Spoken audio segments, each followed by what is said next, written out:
You're tuned in to the Daily BS. Do you believe it? Sports and culture combined into one. Michael on the drive across the lane. Turnaround shot. Got it. 63 for Jordan. Are you kidding me? He did what? The Daily BS begins. Bazinga. Right now. Great. Googly moogly. Hadouken! Hey, this promises to be fun. Can't wait. Okay, let's go. So many people came up to me asking me about the NBA All-Star Game. Did I get a chance to watch it? Did I watch the slam dunk contest? Did I watch the three-point shootout? And the answer to that is no. I beg your pardon. And I have several reasons that will put me in the minority of why I didn't watch said competition. Well, let me change that. I watched the highlights, and I still wasn't impressed. I'm not impressed with All-Star Weekend anymore, and I haven't been for some time. And I have a plethora of reasons of why I'm not impressed with All-Star Weekend. First of all, the thing that disappointed me this particular year is that it was hosted in my hometown of Chicago. The last time that it was hosted in Chicago, of course, was 1988. And a fellow named Michael Jordan won the All-Star Game MVP, but he had some help. He had Larry Bird. He had Dominique Wilkins. He had Robert Parrish. He had Isaiah Thomas. He had some All-Stars helping him. The West All-Stars featured Magic Johnson, Kareem Abdul-Jabbar, James Worthy, Karl the Mailman Malone, and that was like one of the first times I ever saw the Mailman come into his own. And I would have to honestly say that I have been disillusioned with the All-Star Game for a while. Let me get into why. I had a chance to take a look at the introductions that was done by Chicago's own artist, Common. Now, I love Common. Don't get it twisted. I love Common. But did you have to put the stars on a stage before they play? Did you have to introduce them with all the spotlights and all that stuff? It's not necessary. I thought the All-Star Game was about the stars, the NBA stars, not the stars of entertainment. It's become more sports entertainment than basketball. Now, a sidebar, the tributes they did to one Kobe Bryant, phenomenal. Absolutely fantastic. That part they got right. I will also say that the rule that was added with the teams playing for charity, I love that, and I think they should keep that rule. Now, from the sidebar to the main bar, it should still be East versus West. Let me say that again. It shouldn't be Team Giannis or Team LeBron. Dear God, it shouldn't be Team LeBron. Okay? Now, I understand he's a popular player. Now, I understand he got the most votes. I get that. But it should be East versus West. End of story. It should be the best of the East and the best of the West. And if the West keeps on kicking the Eastern Conference's ass, so what? It should be old school. It should be East versus West. One of the rules that I talked about when I did my Snowman's take on the rules of the game. Why are you restarting the score after every quarter? Why is that? It started with a jump ball for the first, second, and third quarters. Why? I know back in the day each quarter started with a jump ball, but at least they kept the damn score. They kept the damn score running. I don't like that. I don't like the fact that they reset the score after every single quarter for the first three periods. I also don't like the fact that the fourth quarter wasn't timed, that they played to a score. You should play 4 12-minute quarters, and whoever has the most points at the end of the game wins the game. Isn't that how it was supposed to be? Isn't that how it was made? Now, kudos to Ice Cube and the Big Three, where they play to a score, and the basketball tournament, college alumni playing to a score. I get that. But at the same time, that's what the precedent they set for their leagues. The NBA precedent was set when you play 4 12-minute quarters, and whoever had the most points at the end of those 4 12-minute quarters won the game. If it was tied at the end of regulation, you go to overtime. And you play 5 minutes and see who has the most points at the end of the 5 minutes. Period. I don't like the fact that they changed all these rules around. Now, I will not push back against them naming the All-Star Game Award after one Kobe Bryant. Okay? That move I love. Okay? I just wish it wasn't posthumous. I just wish the fan part of me still wishes that Kobe was here. I really, really wish that Kobe was still here. Okay? I'll give you that. I wish like hell that he was still here, but he's no longer here, and we have to continue to honor him. But wouldn't you like to honor him by playing hard, by encapsulating his Mamba mentality, by going out and practicing as hard as you can, being a good teammate to your teammates, being a good leader on the floor, playing all 82 games? LeBron, Kawhi, listen carefully. Playing all 82 games. If you're scheduled to play, you play. That's how Kobe wanted it. I mean, who the hell heard of this load management? But I digress. Wouldn't you want to honor Kobe Bryant by going out in this all-star game and being the star of stars? David Stern said that about Michael Jordan 3 different times. When Michael Jordan won the all-star game MVP 3 different times. 1988, 1996, 1998. The star of stars. If you want to be the star of stars, go out and play like it. Keep the rules the way that they are. If you want to tweak it a little bit in-game, I understand that. Okay? And that's just the game that pissed me off. I beg your pardon. The three-point contest got on my nerves. Why did they add 2 shots to the three-point contest? The Mountain Dew three-point shots. Normally there's 5 racks, 5 shots in each rack. The final shot in the rack was the money ball. They tweaked that a few years ago and had the players that were participating select a rack that would be all money balls. I mean, what the hell's the matter with this? Can't you find a way, if you're a good three-point shooter, can't you find a way to put most of the balls in the basket? What's wrong with this? I mean, I keep bringing it back to 1988, and I've gotten a lot of pushback from 1988. I've gotten a lot of pushback from friends and foes alike for my reference of 1988 in Chicago Stadium. Yeah, it's the fan part of me because it was in my hometown. It was in Chicago, okay? It was in my hometown. At the same time, 1988 was one of the greatest, if not the greatest, all-star games played. Because of the players that were in it, because of the surrounding. It was in the old barn, Chicago Stadium. It was how everyone was introduced. It was like a game. It was like a game. You get introduced, you run out on the floor, and you shake hands with your teammates. You don't have a stage and a concert set up and all the glowing lights and everything like that. Even in Orlando, when Orlando got to host their first All-Star game in 1992, they didn't dim the lights. They didn't, put spotlights on everyone. I mean, they started doing the spotlights a little later, but they still kept the house lights on, even as far as 1998 that I remember. They kept the house lights on. And they put the spotlights on the players that were running out of the tunnel. I know I'm jumping all over the place here, but you're gonna have to forgive me for this. But I know for a fact I'm in the minority when I say the All-Star Weekend could be a hell of a lot better.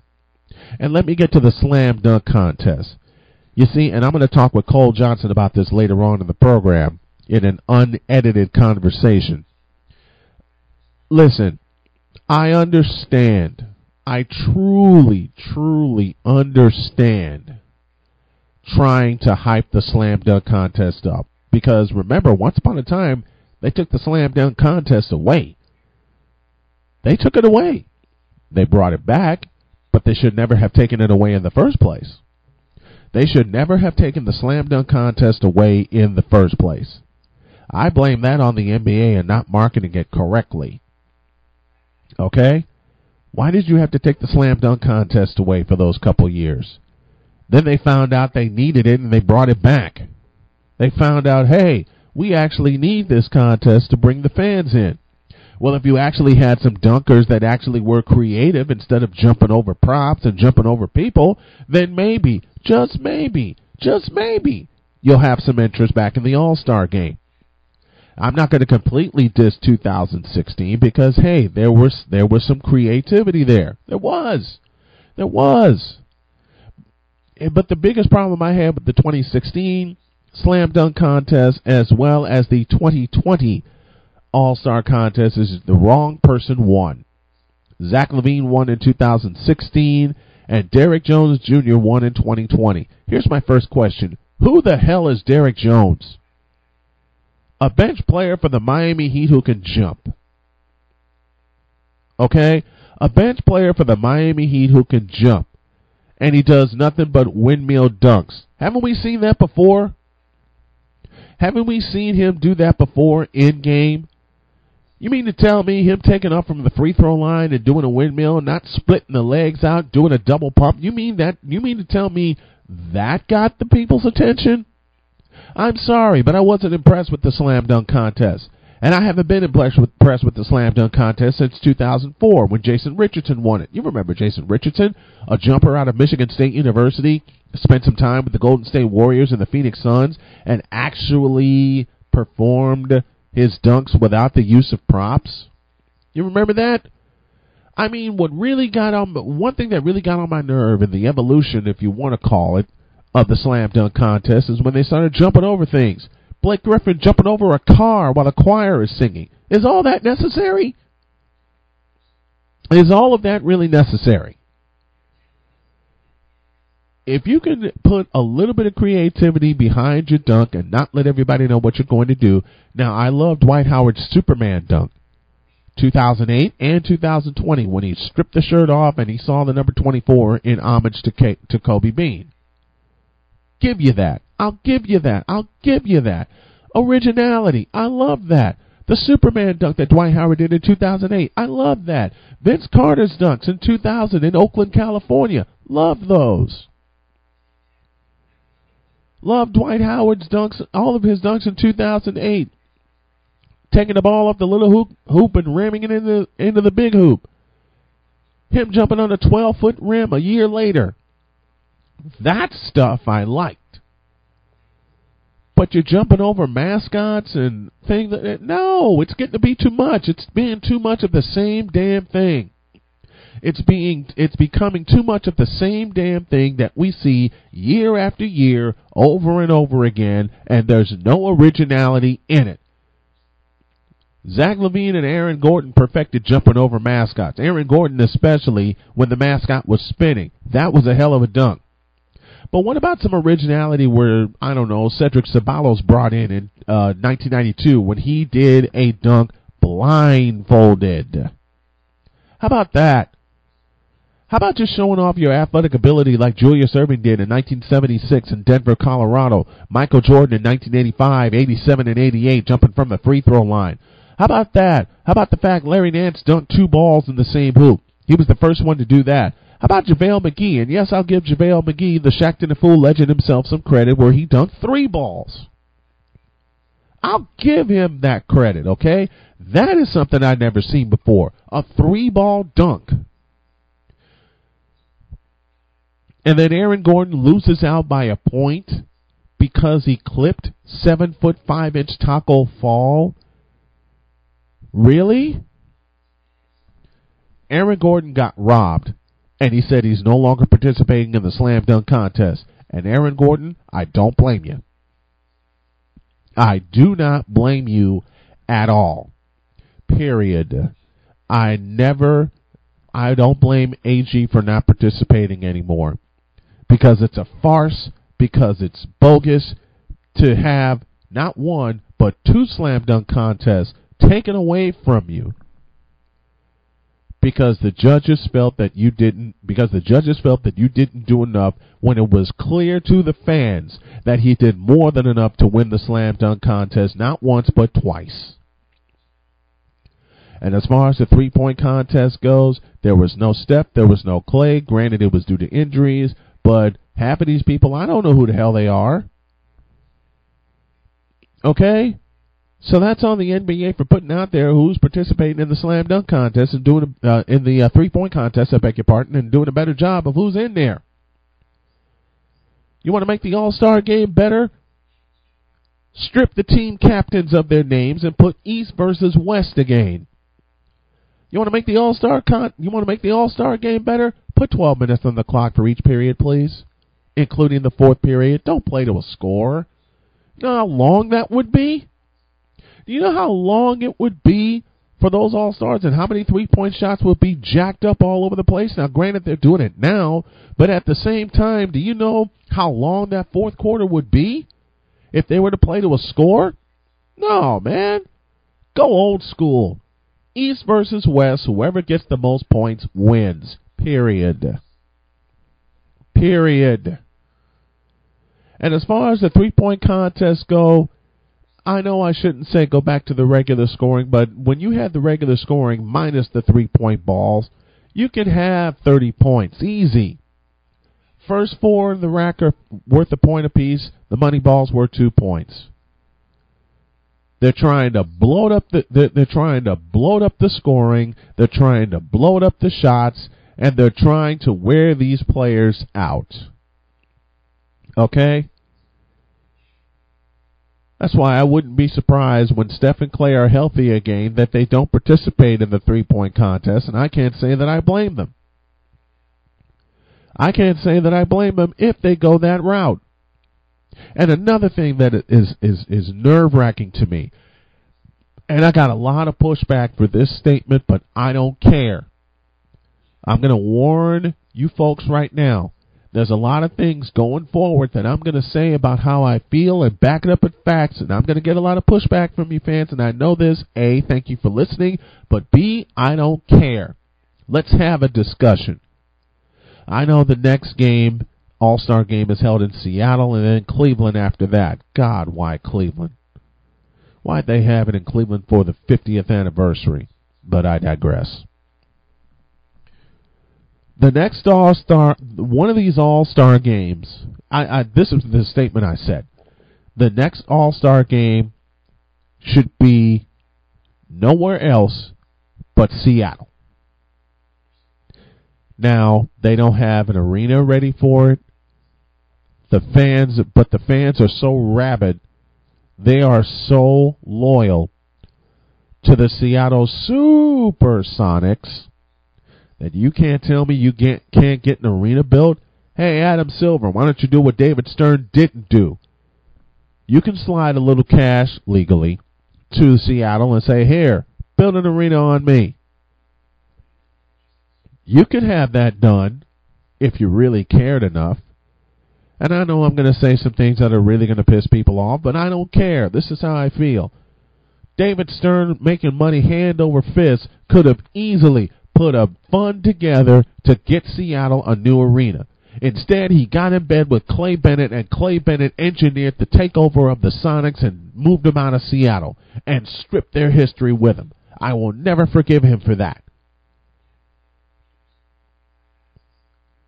Adam Silver, you got a chance now to right a wrong, and you ain't done it yet. When are you going to have a little bit of nerve and actually right a wrong and put a team back in Seattle? They're long overdue for it. They're long overdue. You could easily,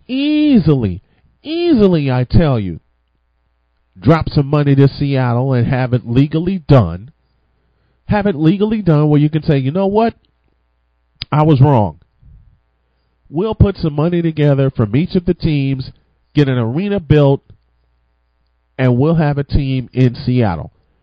Tell Oklahoma City, hit the road, Jack, and don't you come back no more. You don't belong in Oklahoma City. You belong in Seattle.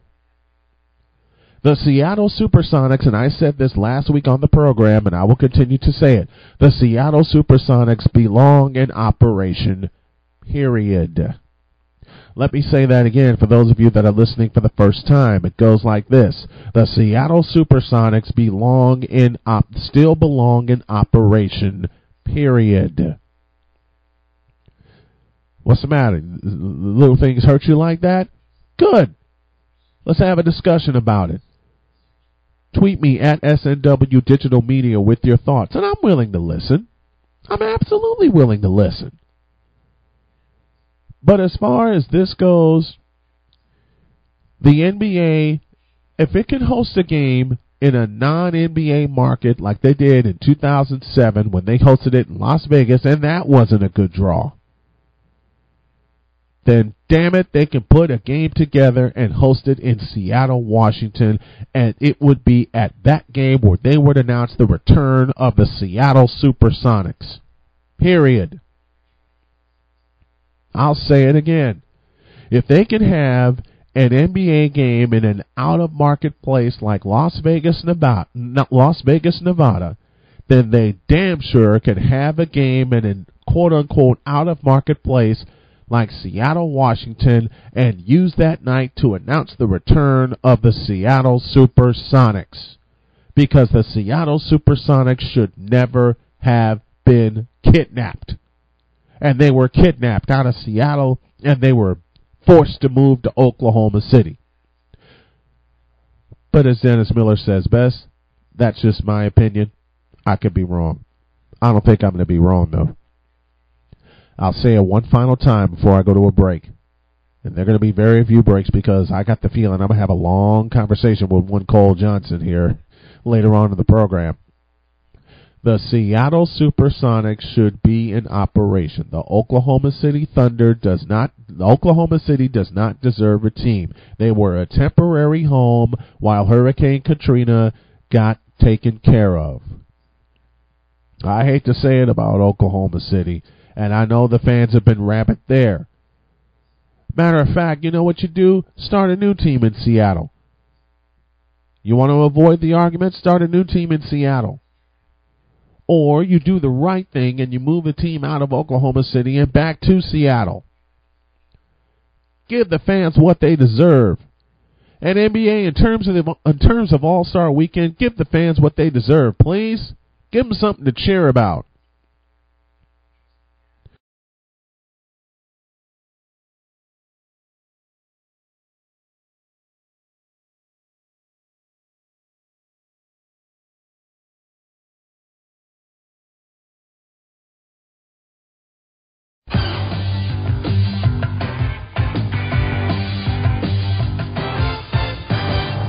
All right, folks. Now that we got all that out of the way, let me welcome that man in charge of Cole Sports to the program. This is Cole Johnson, and he joins me right now. How are you, sir? Well, doing good. Doing good. How are you? Aside of getting over a cold, I'm doing good, man. I'm doing good. All right, let's Yeah, I know the feeling. Let's just dive right into this. I opened my show with my take on the All-Star Game and the format within, and I know I'm going to get a lot more pushback about me being old school. I know that, I understand that, and I don't care. Who the hell designed this All-Star Game format? Well, let's just start there. Well, if you will remember, I'll let you get your question out. You know how I think way too well. I mean, I understand wanting to bring an audience back to see the All-Star Game, because let's be honest, it ain't been since 2003 when you know who wore the original 23 and was in the All-Star Game. And I understand the death of Kobe. I get it. Trust me, I get it. Now, I understand one side wearing 2 in honor of his daughter Gianna, and one side wearing 24, his final number in the league. That kind of pissed me off because no one honored number 8, his first number in the league. I mean, some of the players could have worn number 8, but I understand why they did what they did. I get that. But who in the Vita Blue, yellow-bellied, red-blooded hell came up with this format? Well, for those who looked at, when you said when the All-Star game was basically the All-Star game, circa 2003, versus what we see now, 17 years later, there was something called having team captains from each conference, and they can select whomever they want. And that was established in, I think it was 2017, I think. After it was some consternation that, the West is dominating the NBA and the East absolutely suck it. Whatever team might be lucky, whichever team LeBron's on, and then everybody else. Oh, you remember so they that thought it was a talent too? disparity. Yes, I remember it vividly. They thought it was a talent disparity between the West and the East, so they figured to make it competitively more balanced, they decided to make it a glorified pickup game. And that's all. That's why you have, And so that's what has resulted. So they tried this out for a couple of years. They still do it now. In fact, the All-Star teams that were selected was similarly selected as the 2 previous years. But what they discovered was these teams were scoring almost 400 points total. So it was like no defense whatsoever. None of which to speak. None. So it's like, okay, we have to make this interesting. So they come up with this system where if the team captain's team wins a quarter, that team captain gets $100,000 donated to the charity of their choice. So that's why you saw in the first, second, and third quarters, it acted as though it was a regular game that started in the first quarter because you saw they did 3 tip-offs. Yeah. Oh, boy. And then if that wasn't enough, then they decided to say, let's spice it up just a little bit more. You know that wonderful league that Ice Cube has with those who were playing basketball, they're not retired, but they still have a little bit of juice in them? Yes. Yeah, it's called the Big Three. Yes. Yeah, you know how the Big Three is. First team to 50 wins the game. You don't have a clock. Mm-hmm. Well, that's the fourth quarter. So they decided on a point total, and it was the first team to that point total wins. And last night's point total was 157. So you have that as your all-star game format. And to a person like me, I totally abhor it because it should be, and I don't give a crap if I'm considered old school. Thank you. I appreciate the compliment. Thank you. The check is in the mail. It should be between the East and the West. Yes. Period. Yes. And it should not differ from that. Now, if they want to tweak with how they do what they do within the game, okay. But in terms of who gets on the court, it should be East versus West. It should not be whomever is the team captain on one end versus whomever is the team captain on the other end. No. And to me, it's not even working because you got LeBron, who basically is handpicking the best of the best, because you have Giannis Antetokounmpo, who is a principled man, is picking every African player that's in the NBA first. Yeah. So how is this working? How is this fair? How is this working? How is this working, number one? And number two, how is this fair? You know, and I absolutely abhor this format. I hate it. I absolutely abhor this format for the same reasons you outlined. And you and I have spoken about this many times over. It should be East versus West, period. That's part one. Part two, You don't reset the score to 0-0 and have a jump ball. I understand if you want to keep them giving the team captains $100,000 toward their charity, I can live with that. I absolutely love that. I love that idea. Yeah. But keep the running score, will you please? Keep the running score.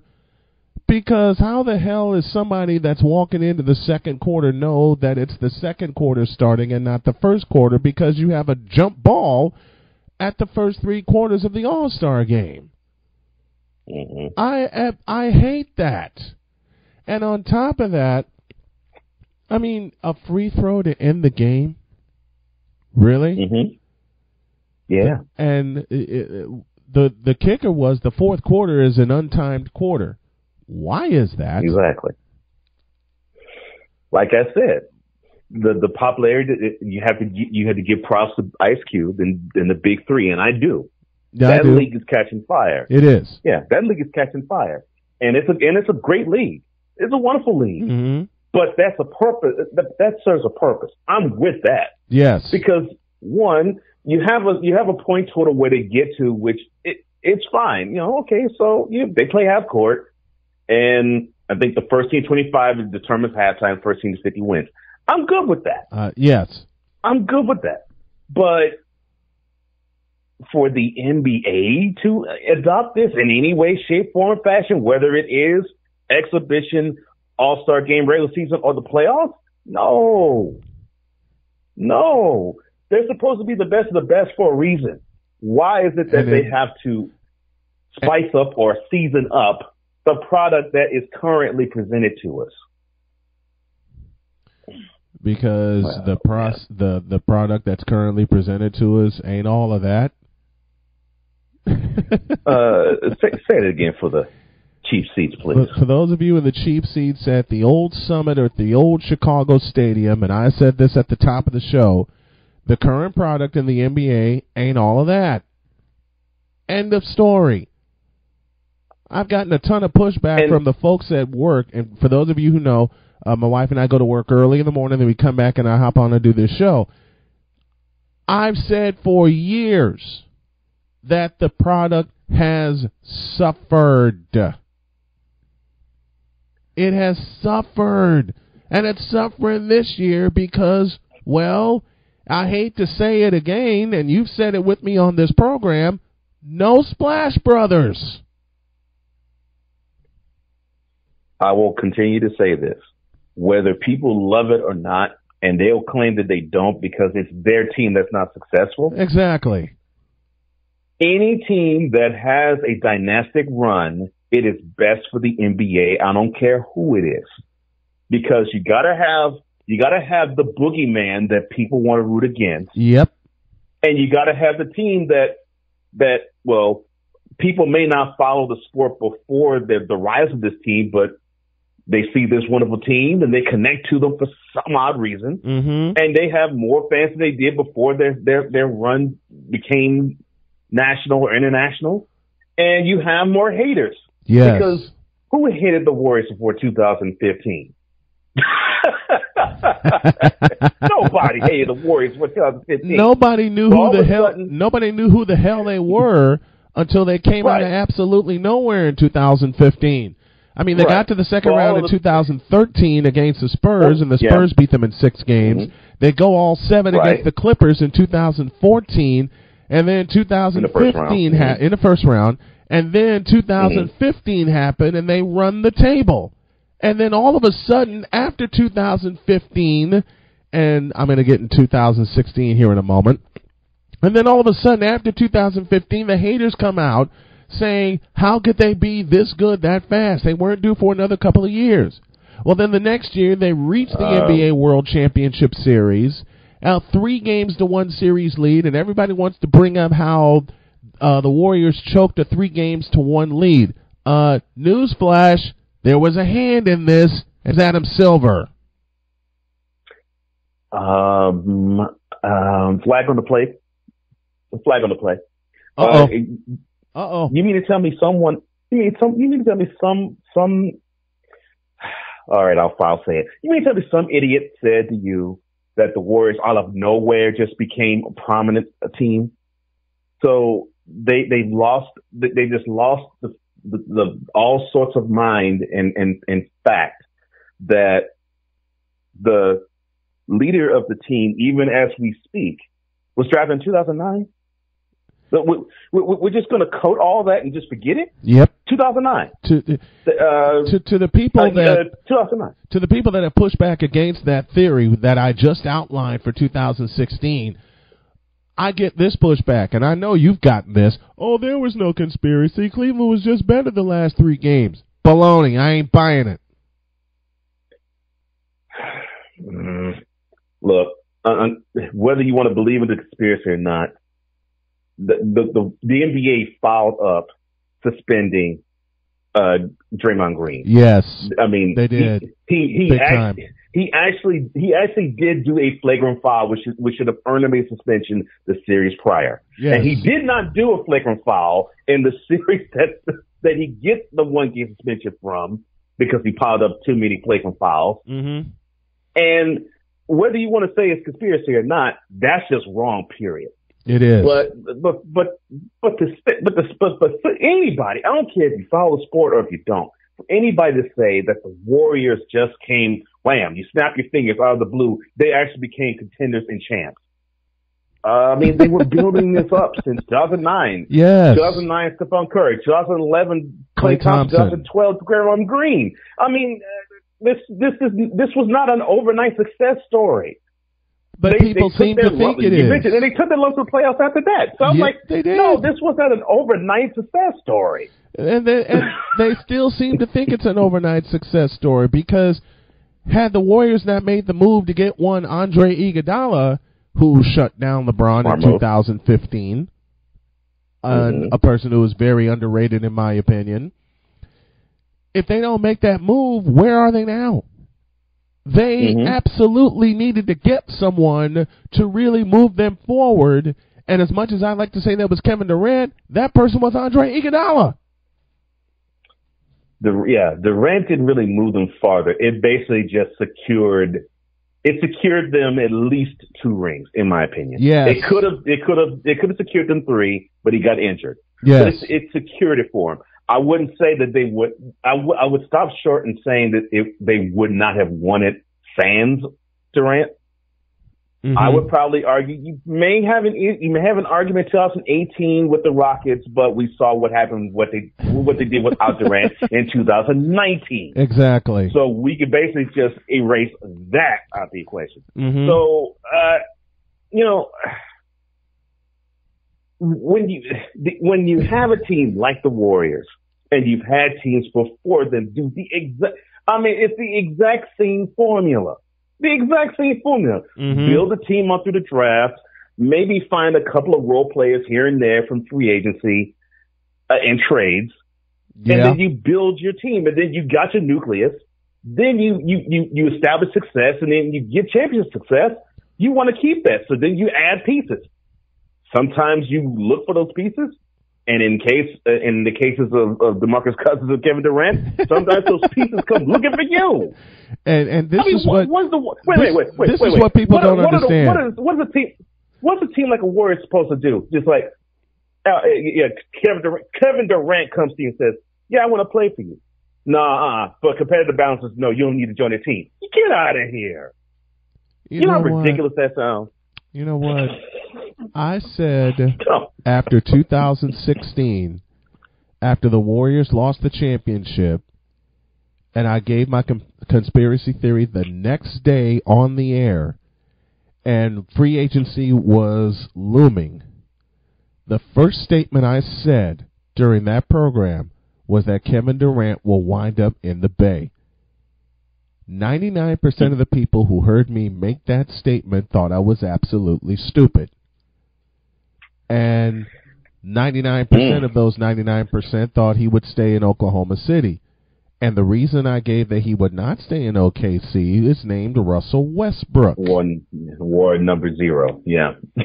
The exact reason I gave was one Russell Westbrook. I said Kevin Durant wants to win. Russell Westbrook wants to pad stats. Okay? There's a huge difference between winning and stat padding. And Russell Westbrook was stat padding during the 2016 Western Conference Finals. Because if he was not stat padding during the Western Finals, they'd have closed them out in Oakland. And should have. And should have. Should have closed them. Absolutely. They should have closed them out Game 5 in Oakland. But that team was not mature enough to do it. They weren't built just for it. To be straight up and honest, they weren't mature enough to do it. They weren't built enough, and they weren't mature enough to do it. And Billy because Donovan, they were talented enough to do it, but they were not mature enough. They absolutely were talented enough to do it. And Billy Donovan didn't know what to do with Russell Westbrook. Are you kidding me? Right. I mean, you want to praise everybody wants to praise Russell Westbrook. Oh, Westbrook goes 100 miles an hour. Yeah, here's the problem. By the time the fourth quarter gets here, he's gassed. We've seen it the last 4 years. Oh, and true to your statement about Westbrook. I mean, the last 3 years, triple double for the season. So. You know the back end of that coin. He won MVP, so there you go. You know the back end of that coin. Triple double, first round. Each year. 2 times in 5 games, 1 game, 1 year in 6. Yep. And to me, when you have a guy who, I think he spoke a little out of turn when he criticized LeBron James in his move in 2010. Yep.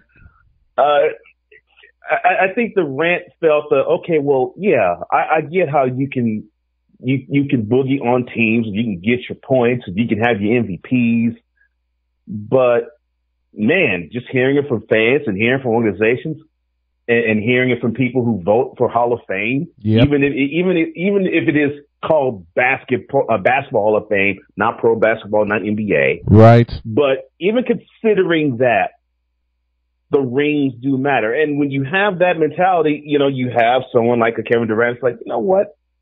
Forget that I could score 28 points. I could do that blindfolded. I don't want to do 28 points and 10 rebounds or 9 rebounds. No, I mean, if I could do 25 or even less than that, but I get rings, I'll be happier. You know who said that now he has same 2 of thing? them things. You know who said that? You know who said that? Stephen Curry said the exact same thing because he's been their leading scorer until Kevin Durant arrived, and Stephen Curry said, if I could take a few less shots and we still win, I'm good. Now, let's look at Curry. The year he won the MVP, the first unanimous MVP winner, I may add. Yes, sir. The league has been in existence now 73 years. He's been the first and the only unanimous winner for the MVP. Yep. He scored 30 points. He averaged 30 points that year. Yes, he 30 did. points. You don't think that he wouldn't mind taking shots that he could take? No, he wouldn't mind doing that. But if there's someone who could take that load off, he's smart enough and he's unselfish enough to say, you know what? Okay. Yeah, bring your shots. I will shave some of mine. And if necessary, I'll come up and contribute. Until then, cool, come on. Because all I want is championships. I could give a crap about MVPs. I got them. Oh, not to mention, I got 2 folks, of them now. that same unanimous... come on. Right. Not to mention, folks, that same unanimous MVP 2015-2016 only hit, 402 3-pointers that season, an NBA record. That is ridiculous. 100 3-pointers made. And then they welcomed Kevin Durant with open arms, and they were off to the races. And everybody in Cleveland resting on their laurels. I hate to say this, Cavalier fan, but listen to a Snowman carefully and listen to Cole Johnson carefully. Y'all rested on y'all laurels. The Warriors got a little pissed off. Here's the danger of doing exactly what you have just accused, and I say rightfully so, the Cavaliers circa summer 2016 are doing. So they get their championship. It's the first professional sports championship Cleveland has had in 51 and a half years. So they have this championship. They feel as though they have the best player in the world at the time. I'm not going to say that they're wrong, but there comes a time where you could say that and not exude it. There's a team in the same region that had success exactly 2 decades prior. I forget the team. It's like they border Lake Michigan. I think they're the third largest city in the country. They had the Sears Tower in there. That would Soldier be Field, Chicago Stadium, United Center. What's that city? I can't remember. I believe that city is Chicago, my hometown. They knew they had the best player at the time on their team. But did they rest their laurels? No. What did they do? They saw, okay, so Horace Grant bounced. Let's see how we replace him. Oh, Dennis Rodman. Yep. and you thought Scottie Pippen, even Michael Jordan would like, yeah, we'll take him with open arms. No, they were like, Jordan was like, if he can help us win, cool. Scottie felt the same way, but Scottie was a little more honest. He's like, I really don't want this fool on the team, but look, if he's going to help us win, I'm cool with it. Yep. I mean, they didn't rest. It's like, okay, we got the number one man on our team, but let's see if we can build on this and make this train last as long as possible. The Cavaliers in 2016 thought that was it. We got our team, Kevin Love and Kyrie Irving. Those will help out LeBron, and then we don't really give a crap about the role players. We don't need any role players. We're good to go as is. And then they got summarily stomped the next 2 years in the finals. Listen, so I mean, they were happy. They were happy to be the Eastern Conference champs. But then when it got to June, they just simply were no contest for the better, more stacked team. And yeah, I will say the Warriors were more stacked. But you know what I will also say? Look at your history. Go all the way back to the early 80s. Yep. Name me a team that was dynastic which wasn't stacked. I can't name you one. I can't name me one either. Every team that was from 1980 to now that decided to make a run, they stacked their team. Yeah, and it was to the point of we want to not just win, we want to stay champs. And you know what you got to do, however many other teams is in the league? Find your pieces. If you got to stack your team up too and beat us. Yep. And if you can't, shut up and take your whooping like a man. It's what Michael Jordan said. It's what Michael Jordan said after 1997, and he repeated it in 1998. Quote, "We are entitled to defend what we have until we lose it. Period." Again, we are entitled to defend what we have until we lose it. That was Michael Jordan who said that. It wasn't LeBron who said that. It wasn't James Harden who said that. It wasn't Russell Westbrook who said that. Michael Jordan said that and said it proudly. Okay? And he said it correctly. Which brings me to this farce of an all-star game. And I have said it all day. All the folks at work were coming up to me going, "Man, Snowman, did you see the All-Star game?" And I looked at them and I said, "Nope." And their mouths dropped. And they're going, "Why? Did you not see that?" No. The All-Star game is a farce. And it's been a farce for a while. It became a farce when it moved from me. The first point it really became a farce when it moved from national television to cable.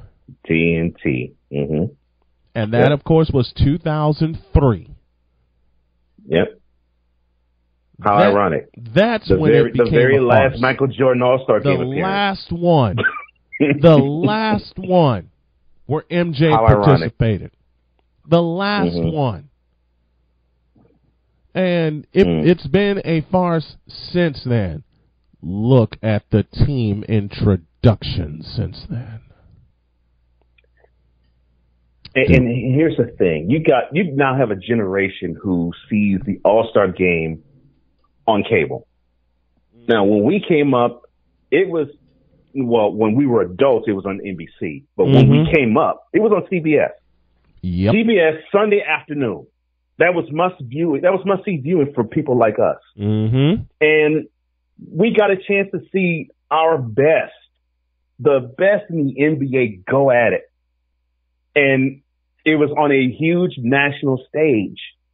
And it was one of the big must-see events of the year for the NBA. Yes, indeed. But now it is reduced to a sideshow because for me, and it's not, I really do not believe it's because I'm older. It's just because, like you said, the product is different and not always better. It's to the point where I could bypass the whole doggone weekend if I wanted to, and I know I wouldn't miss anything. And that's not what I want to say about anything NBA, but that's exactly what I think, and that's exactly what I have thought the last few years. Now, I'll admit this year, at least Saturday, was a little more interesting, but that has been the exception rather than the norm. When we were teenagers, when we were in high school, that was the norm. NBA All-Star Saturday was lit. It was. And the All-Star game was just as lit the next day. You know what? So, the year that I keep coming back to that, really highlighted the All-Star game for me was 1988. Why? A, Chicago Stadium. Mm-hmm. B, the slam dunk contest between Dominique Wilkins and Michael Jordan. C, that's one of all time. The 3-point contest where Larry Bird extended his index finger and it was at center court before the ball dropped in the bucket. And I'm bringing this up and my wife's looking at me with a big old smile on her face as she's turning the dials for this program. And she just said, keep bringing it back. Keep bringing it back. Look. Aside of the Splash Brothers, we had shooters back in our day. Larry Bird, Reggie Miller, Dale Ellis. I mean, just think about this. Bird, as much trash as he talked, that dude didn't get out of his warm-ups. Nope. He still had his warm-ups on. And by the time he got to that last shot, and it was Bob Neal who did the call on TBS. Soon as I heard Bob Neal say "for the money" and Larry Bird put his finger up and walked towards center court, and then you heard it rattle in. Going into. Yep. How can you not? Before winning, I knew it was going in too. I was like, doggone, this man actually did it. And then what makes it even better, the stories you heard afterwards that the players told about Bird.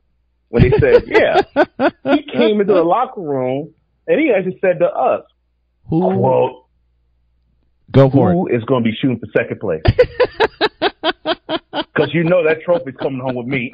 Close quote. I mean, oh God, I was like, that's just brutal. You know what? There's a Converse commercial that featured Magic Johnson, Isaiah Thomas, Mark Aguirre, Bernard King, and Larry Bird. Okay?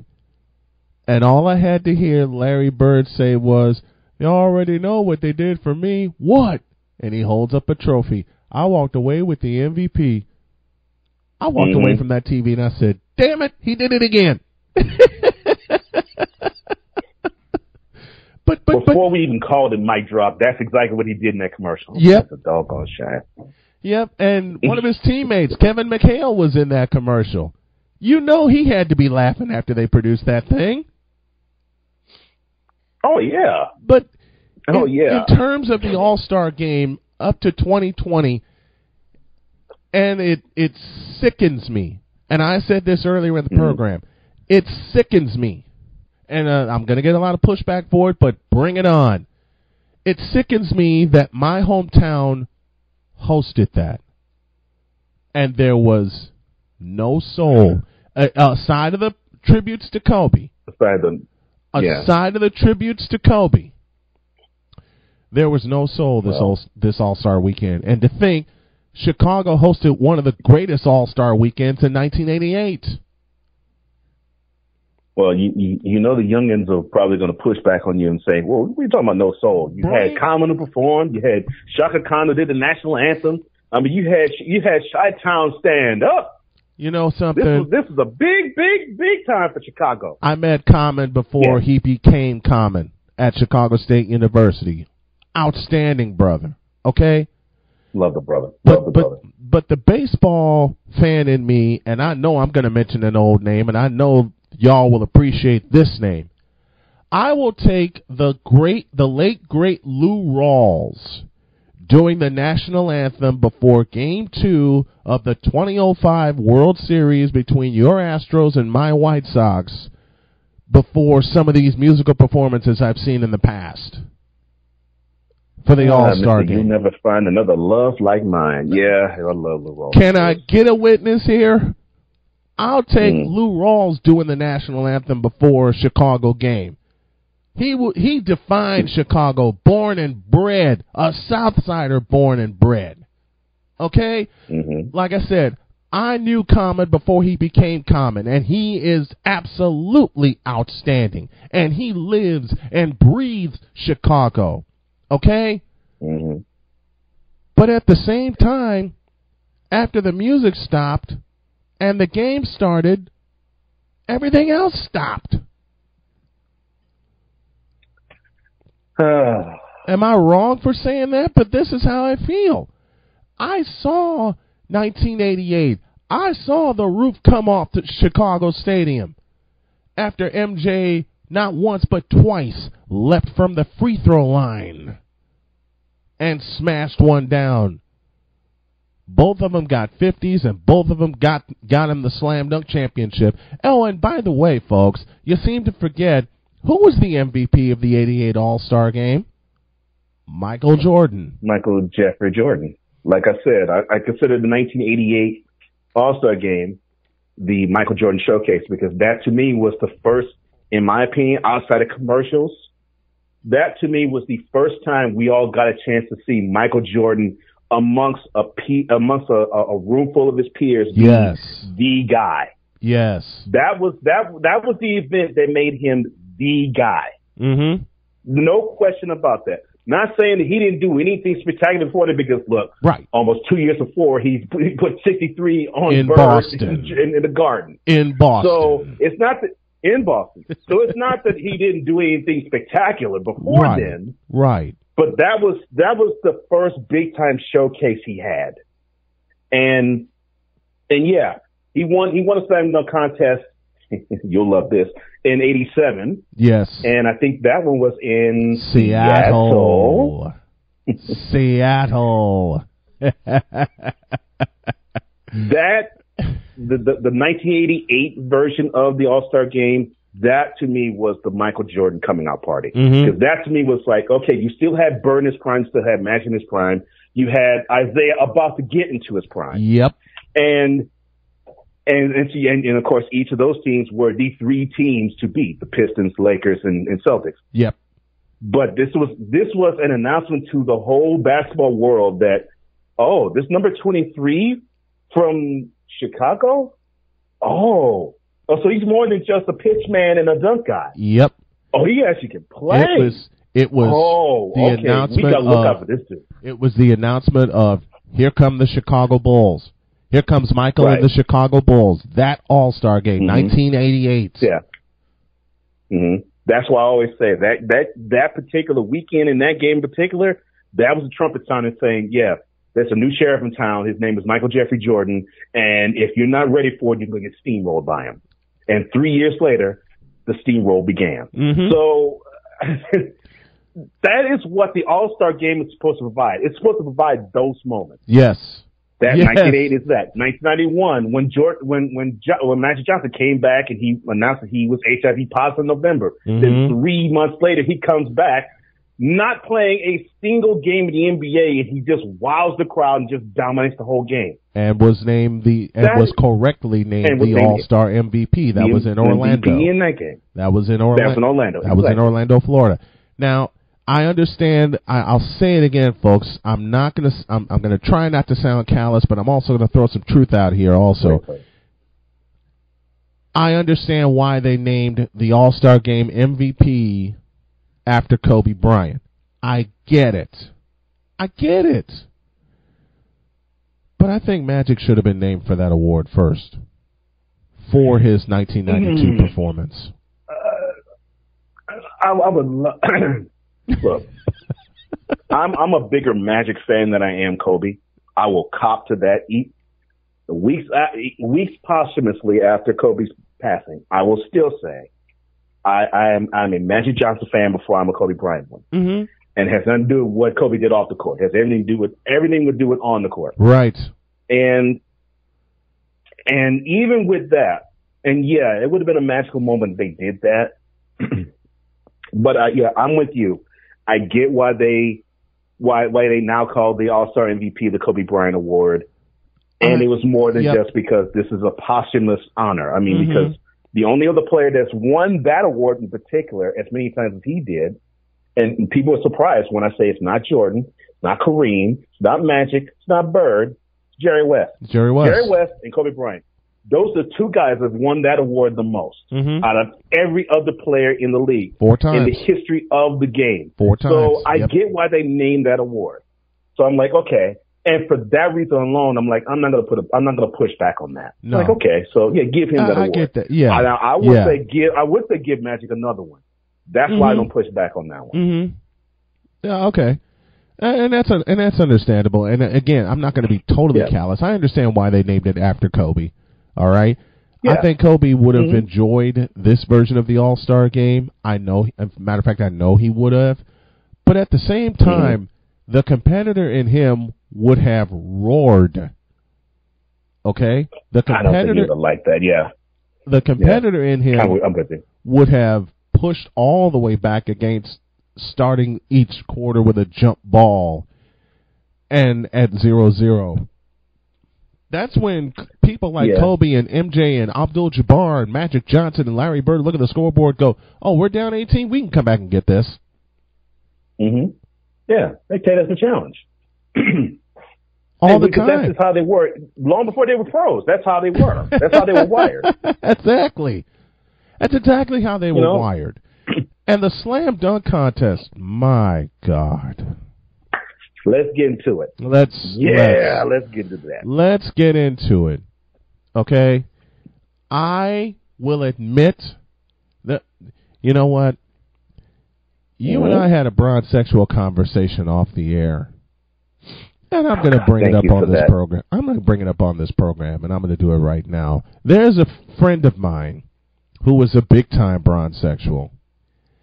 And he said something to me that, for lack of better terms, got on my nerve. When he said, and I quote, Derrick Jones Jr. will have a better slam dunk contest and have more impact than Michael Jordan. Close quote. In 4 words, ladies and gentlemen, that pissed me off. I only have, before I continue in words, I only have one thing to exhibit with that statement.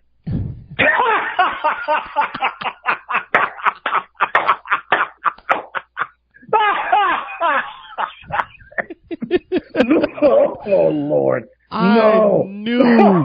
I knew you would get a kick out of that. I knew you'd get a kick out of that. Oh, Lord. This fool almost made me cough a lung. Not you. Your friend. Oh, my gosh. He nearly made me cough up a lung, and I was half asleep. I start laughing. I inadvertently woke up my wife, and she said, "What happened?" I'll explain later. I explained it. Listen, the next day we're getting ready for work. I explained, and she says, "All right, you got to tell me why you were laughing so hard you woke me up." I told her. She looked at me and walked off. That's even better. She said, let's go to work after that. She said, let's go to work after that ridiculousness. Oh, man. Let's see. Well, I live in a southern state. So do you and your wonderful wife. So I think you and the missus will know the following words and why I'm saying it. But they have a saying in the South, and that will be, bless his heart. And here's why I say bless his heart. Derrick Jones Jr. What anything is this guy has done anything that was significant? What's significant? Anything he's done? And don't give me the he just won a slam dunk contest Saturday. Don't give me that. I said anything significant, like lead his team in scoring, like lead him to a playoff series victory. I'm not even talking about winning a ring. Just that. He hasn't done. He hasn't done a thing. Well, Jeffrey Jordan, he wouldn't have much significance of Michael Jeffrey Jordan if you only reduced him to the 1985 season. Get out of here. And by the way, folks, I'll give him the rookie season of Jordan. Yep. And compare it to Derrick Jones Jr. And by the way, folks, MJ took the then defensive team of the year, the Milwaukee Bucks, to 4 games. This is when the first round was 5 games. MJ and the Bulls took Milwaukee to 4 games. It took Milwaukee 4 games to eliminate the Bulls. Oh my goodness! If you think you nearly coughed up along after the Bronxexual fan statement, and I'll give you the floor in just a second, you're really going to cough up along when I tell you this. I didn't even know who the hell Derrick Jones Jr. was until he mentioned him to me. The only reason why I knew the name, I can't remember the year, but I know he participated in the slam dunk contest before this year. That's the only, and I was like, okay, that dude's left-handed, and he normally does a tomahawk dunk. That's the only thing I really knew about him. That's the only thing I really knew about him. But MJ has done left-handed tomahawks with more ferocity.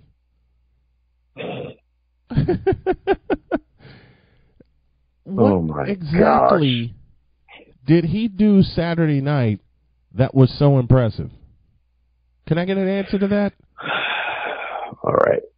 What exactly did these dunkers do Saturday night that made people want to consider now this being the best slam dunk contest ever? Because I'll push back against that statement. Well, the short answer is nothing. Okay, let me try to be as objective as I possibly can because I'm a journalist. Answer to that question is, I'll admit, I hadn't seen someone jump for the free throw line and do a windmill dunk. That's something that Derrick Jones Jr. did. However, that's not the best free throw line to goal dunk I've ever seen, because I can name 2 guys that have done it better.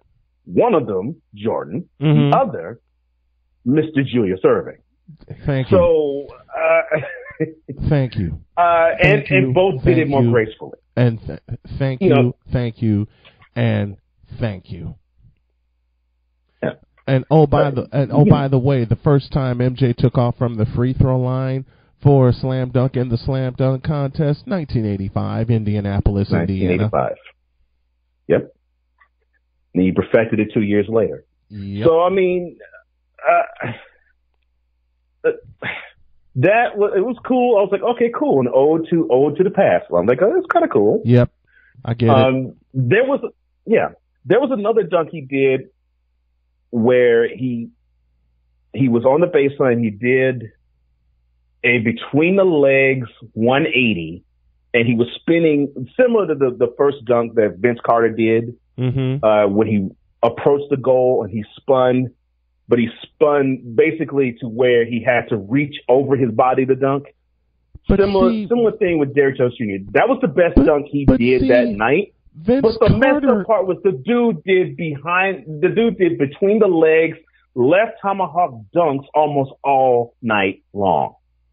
That seemed to be the only dunk he did other than the free throw line to goal dunk. You're talking that was about a windmill. The 180 that Derrick Jones did. I remember a fella named Vince Carter who did that. I remember a fella named Jason Richardson who did it several times. I do too. Okay? Underrated dunker. Very underrated. Very underrated. I remember a fellow named Derek Mason, or Desmond Mason, who played for the, wait for it, Seattle Supersonics. No, they're the Thunder now. But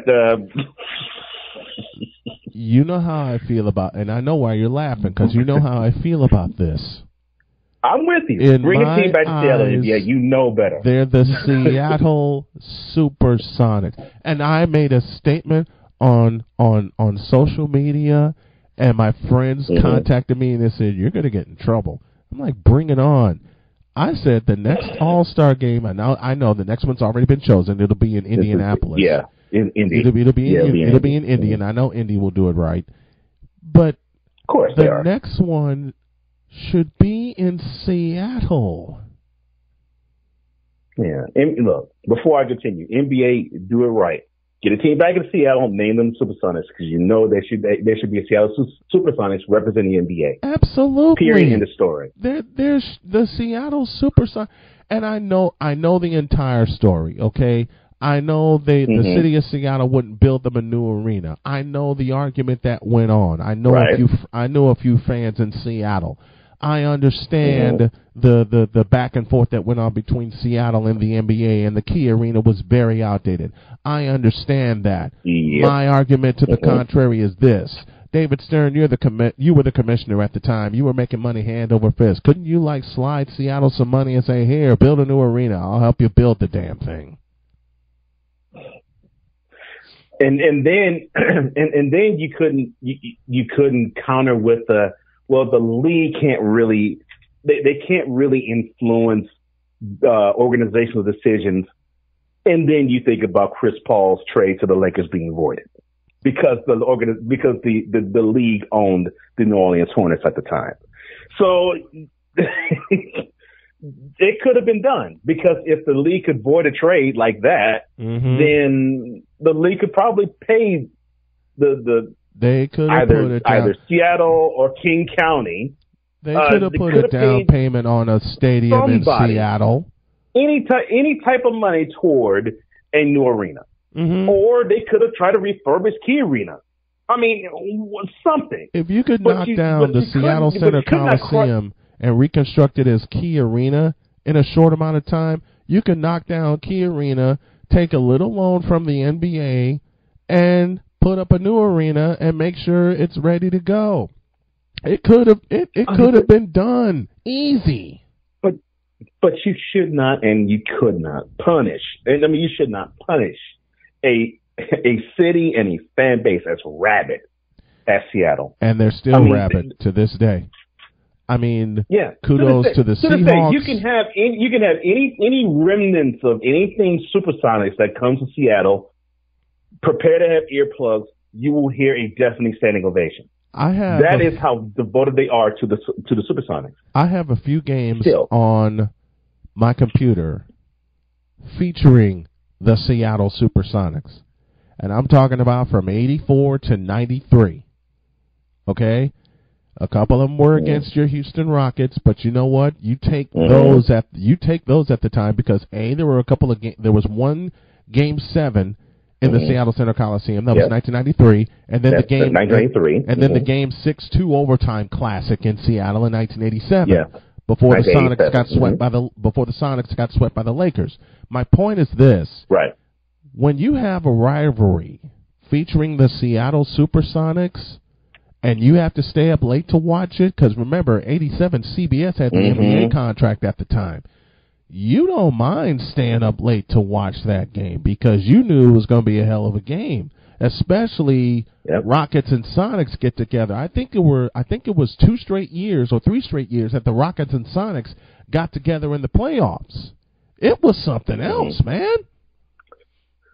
They look, as a Rockets fan, I mean the Sonics in terms of competition, they were tough.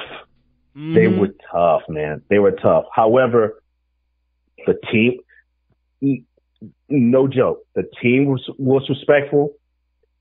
And the fan base was respectful. And yeah, I'm saying the team was respectful even with them in the 90s having someone like a Gary Payton who just talked endless smack. but the dude was still respectful even against the Rockets. Yes. And I had then even younger and I was more invested in the Rockets and hating the fact they lost to any team. I then, and I of course do now, have tremendous respect for the Sonics. And I'm talking about the Sonics even way back to when they had Jack Sigma at the center. Oh my God. All Jack the way Sigma. to the Rain Man.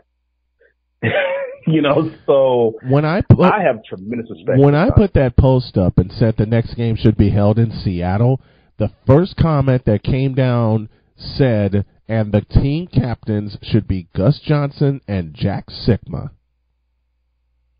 Gus Johnson. God, I've heard that name Gus in years. Johnson. Oh. There are so many former Sonics. Man. There are so many former Sonics you can pick as captains, and I'll go just from the time I've watched them. Of course, you just mentioned Gus Johnson and Jack Sigma. You can have Tom Chambers on one side, Dale Ellis on the other side. You can have Xavier McDaniel on one side and Gary Payton on the other side. Or Gary Payton on one side and Sean Kemp on the other side. Or how about this guard line? And you remember this duo from '87 when they played the Rockets in the playoffs. Dale Ellis on one side, Nate McMillan on the other. Underrated point guard. Underrated point guard. McMillan was underrated point guard. Great handles and was a shutdown point guard on defense. And people never talk about him like that. Never. Nope. But man, Robert Reed found out the hard way about Nate McMillan, because Nate McMillan was tough to defend. Nate McMillan gave Robert Reed the business for 6 games in that series in '87. Yeah. So when you talk to me about anything Sonics, as a Rockets fan, I had nothing but the utmost respect for them because absolutely. Man, they gave my Rockets the blues and then some often. But all I could do was just tip my cap and respect them because they were just that team. They just were that team. The Sonics gave the Rockets every piece of business, just like the Knicks did to my Bulls for 2 years before we eliminated them, 92 and 93. Matter of fact, we saw them 3 straight years, 91, 92, and 91, 92, and 93. I mean, when the Knicks got Pat Riley as a coach in 92, we knew we were in a fight. And I mean, the Knicks gave us the blues for 2 years, man. So the same respect that you have for the Sonics, I have for the Knicks in the way they were built back in the day. Okay? Yeah. I have the utmost respect for Pat Riley and the New York Knicks, the way they were built. Yeah. I've lost all kinds of respect now for All-Star Weekend. I've lost all kinds of respect for All-Star Weekend. Here's the thing about that, though. And to me, this is what typifies why I do not like All-Star Weekend myself. So you asked a really good question earlier when you said, okay, name me a moment that you would say, this would eclipse 1988 or even 2016 to just not regulate to old school. Right. Or 1986. And for those who don't know what 1986, Spud Webb. You had Dominique Wilkins and you had this 5'7" guy who you didn't think could even reach the rim, but he reached it with ease in Spud Webb. Yep. And it wasn't a coronation in 2000 with Vince Carter, and you had some really good dunkers like Steve Francis and Tracy McGrady in that competition. Yep. But, you didn't have those moments. Heck, even 2009, Nate Robinson and Dwight Howard.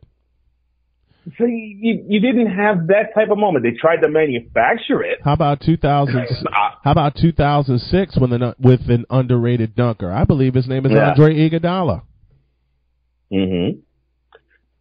So find me the moment. Find me the moment this past All-Star Weekend when they really And I'm going to give you this lob, okay? Let's go Larry Mishaw to Akeem Olajuwon. Find me the moment during this All-Star weekend where they really had a chance in game to honor Kobe Bean Bryant. Okay. Well, on Saturday, of course, you had Dwight Howard honor him. Superman jersey, and he tore up his S, and it said 24 on where the S would be. Yeah. So that was a moment.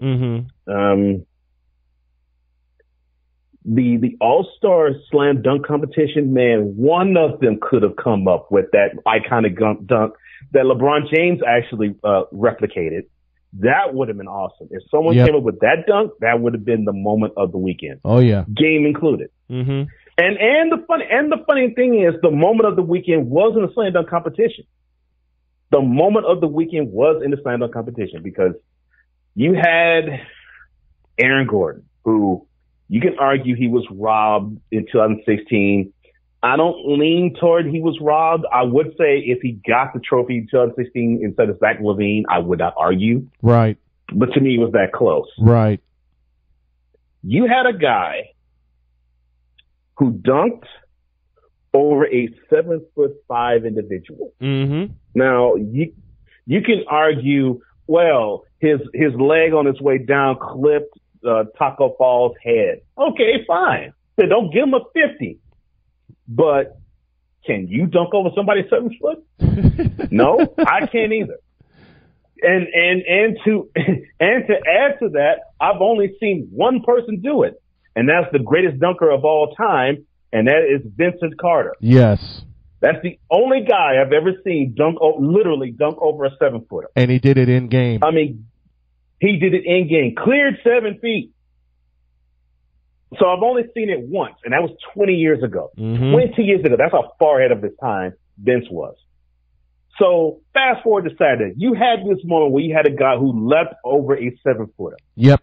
Because he still cleared him 7 feet. I don't care if you say, well, he did. Taco Fall ducked. Fine, he ducked. It still jumped 7 feet. The guy cleared 7 feet.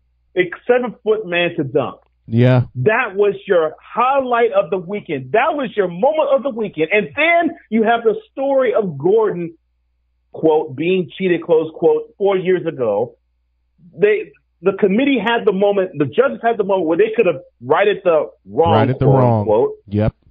And they could have given him the trophy. That would have been the moment of the weekend. What did they do? They gave it to They Derrick Jones. awarded him 1 point short, and they gave it to Jones instead. And I'm like, doggone it, you had the moment of the weekend. Because that was not going to eclipse the game itself. No. I'm sorry. It was not going to eclipse the game itself. It wasn't. The game wasn't going to eclipse that in that moment. You had the moment of the weekend, and you ruined it. And they blew it. You blew it. You ruined it. And when you told me that, that helped me lead off my show this morning. I led off part of my show this morning when I did my Snowman's Take with that particular moment. I mean, y'all, you had a chance to really put it down, and you didn't.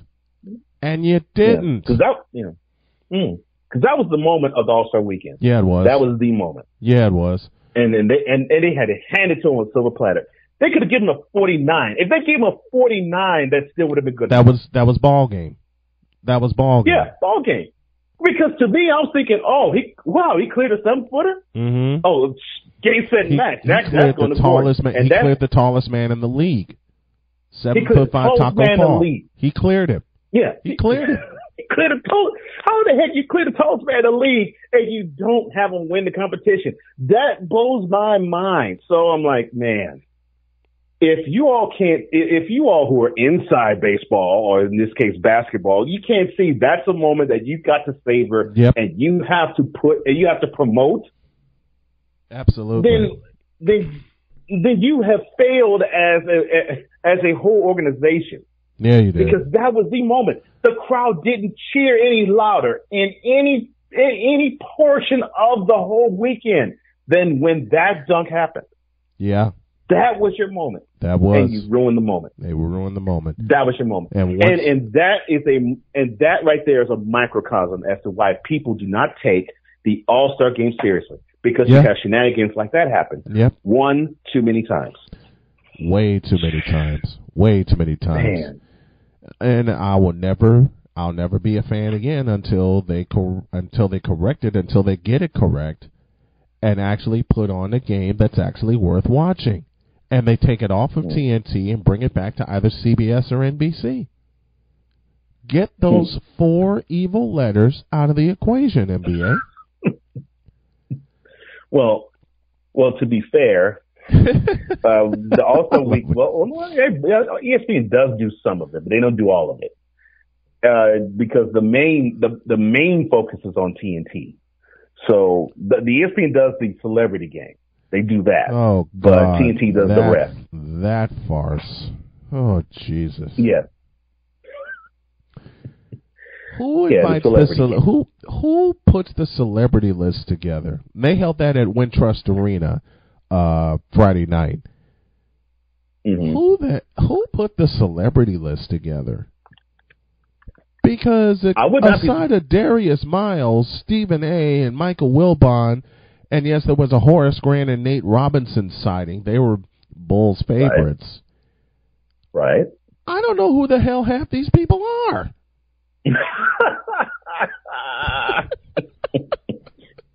well, Quentin Richardson. I knew who he was. Quentin but Richardson, I'm like, yes. oh my. I've met Quentin. I went to high school with his sister, and I had a chance to interview him in 1998. Quentin Richardson, yes. Okay, I'll take that. I'll take him off the table.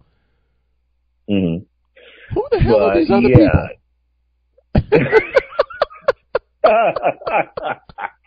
I would seriously not be surprised if ESPN/Disney picks the list, because I just don't know if the NBA is all that invested in saying, well, yeah, we want this particular celebrity, or we want the celebrity list to be like this. You know when they did it right? I'm like, when they did it right, they had the old timers game, and they eliminated it. Now that I loved. Yeah. They eliminated the old timers game. Now, I loved watching the old timers game because when I really first started getting into basketball, it gave me an idea of who the guys were that preceded the guys I love. I get that. Right. I get that. Yeah. It deepens your love of the sport, and it's supposed to. Yep. Right. Absolutely. Mm-hmm. It absolutely does. It absolutely does. Mm-hmm. They need to bring that back. Can we see a Kareem Abdul-Jabbar skyhook one more time? Can we see Reggie Miller suited? And Dr. K, this one's for you. Can we see Pacers? You're going to love this name. Can we see Chuck Connors' person launch a couple of threes from distance? Oh, man. I'm paying absolute tribute to the Pacers and my beautiful wife because I used to watch the Pacers back in the... Oh, my gosh. I haven't seen that name in decades. Vern out of Georgia. Vern I haven't seen that name in decades. Oh my gosh! I think I was barely in high school when I saw it. Oh wow! Vern Fleming. All right. Wow, you really dusted off one that I haven't heard in a long time. Can we see Rick Smits drop a hook over somebody's head?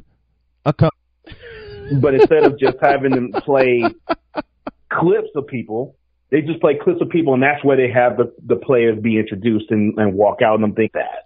If they can pack the Kingdome here, I go referencing Seattle again, but think about how true this is. If they could pack the Kingdome in Seattle with 40,000 people and not need a Titantron setup for the introduction of the players, you would think they would draw upon that. And since 2005, I want to say 2005, they've had this ridiculous introduction setup. Mm-hmm. It's ridiculous. And it goes for when the Astrodome hosted in 1989. Mm-hmm. It goes for when the Alamo Dome in San Antonio hosted in 1996. Yes. It goes for those two instances where you had these big time stadiums, and at least 50,000 people were packed in those stadiums. Yeah. And you did not need to have that elaborate. They had the dancers. They had a band playing. Yeah, that's about as far as they went. But at the same time, when you had some of the players that you had Back in 1998, Kevin Garnett, Kobe Bryant, of course, Michael Jordan, Tim Hardaway at the time. You don't need anything else, man. Called All-Star. Yep. So to me, that gives me the impression that the star is the player. And if the star is the player, that should be the focal point of the whole event. Mm-hmm. So why is it that there's other elements that are introduced? 2016. Yeah. And this dare goes I to mention Drake? Yeah. Because I mean, I understand him being an ambassador for Toronto. I understand that. He was a big-time ambassador when the Raptors won the World Championship. I get that. I understand that. I'm cool with that. But at the same time, you have Drake doing the introductions? And ridiculous. And it leads me to my greatest gripe about All-Star Weekend. So the slam dunk competition itself is a sore spot for me. Yep. And why is that? You mentioned it earlier in this interview when you said, "Who the heck is Derek in that time performing these feats in that event?" Yes. Who wants to look? I like Aaron Gordon. I got respect for him. Yes. But seriously, absolutely. Who wants to see him? Who wants to see Derrick Jones Jr.? Who wants to see that? Who wants to see them? I'll repeat my question I said earlier. They want to. I'll repeat my question I said earlier in the hour. Who the hell is Derrick Jones? Right. Who in the Vita Blue hell is Derrick Jones?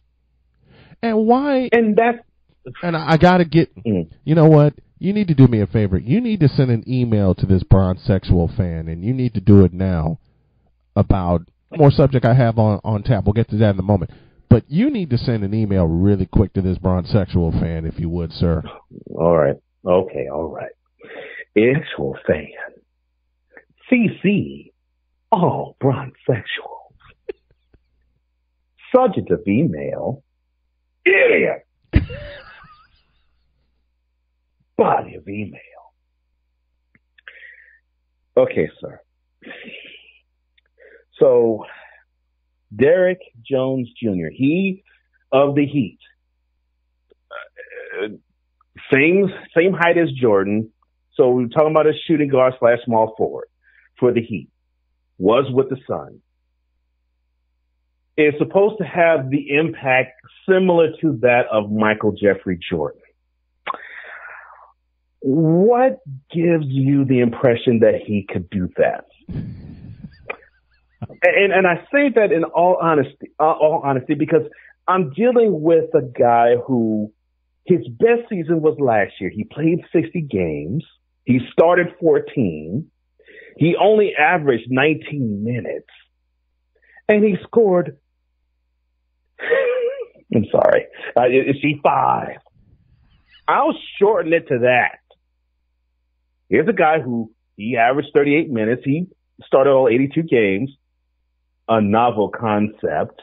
A guy who actually starts to play 82 games in a regular season for an NBA. Yes. Jones Jr., that wasn't his rookie season. He's been in the league 4 years. And you mean to tell me this guy has more of an impact? You're 7 and 6? You were smoking something, son. Come on. Look, you all just simply want, yes, I'm addressing it to you, Mr. Bronzesexual fan, and all Bronzesexual fans. You all do your best to try to denigrate people like Michael Jordan just to boost network. Bravo, sir. Oh, good Lord. I will indeed do that, and I got to thank my wife, Dr. K, for bringing some things to my attention after I taped this conversation that I didn't know. As she said best, I was mansplaining it, and I didn't have all the facts. So I apologize to my guest, Cole Johnstay. God bless. Remember to make your next move your best move, and always remember, if your dreams don't scare you, then they are not big enough. Dream big, do bigger. I am, and I hope y'all are too. Until tomorrow. The proceeding has been a presentation of Snowman Digital Media. Copyright 2020, all rights reserved. They do have a timeout. Decide not to use it. Curry, way downtown. Bang!